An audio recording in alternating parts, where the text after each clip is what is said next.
In today's video, I'm going to teach you how to render an image sequence using a write node. We'll walk through adding the node, connecting it properly, setting a file path and format, matching your frame range, rendering, and confirming the results, all in a clear, straightforward way. First, add a write node. With your node graph active, press the tab key, type write, and press enter. This creates the output node you'll use to export your sequence.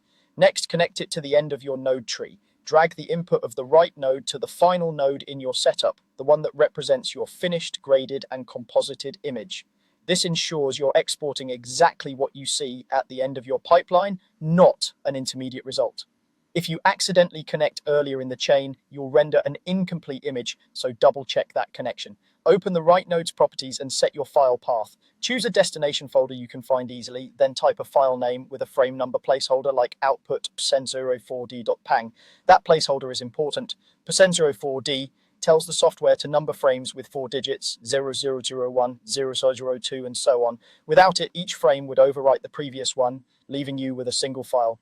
Keep the path clean and avoid characters that might cause issues. Now choose your image format. Select the format from the drop-down that fits your needs. PNG is a solid, lossless choice for many tasks. JPG is lighter but lossy, and EXR is ideal when you need high dynamic range and more precision.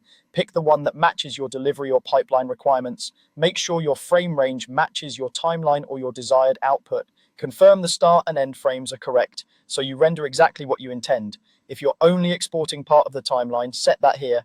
If you plan to include handles, extend the range accordingly. You're ready to render, go to the top menu, choose render, then render all, or use the shortcut Ctrl+R on Windows or CMDPSR on macOS. Watch the progress as frames are written. If something looks off, like the wrong folder or format, cancel and adjust the settings before restarting. Finally, check your output, open the folder you specified, and you'll see a numbered sequence of images matching your file name and frame range. Spot check a few frames to confirm they look correct and consistent. That's it. By adding a write node, connecting it to the end of your tree, setting a proper path and format, aligning your frame range, and rendering, you'll get a clean, reliable image sequence every time.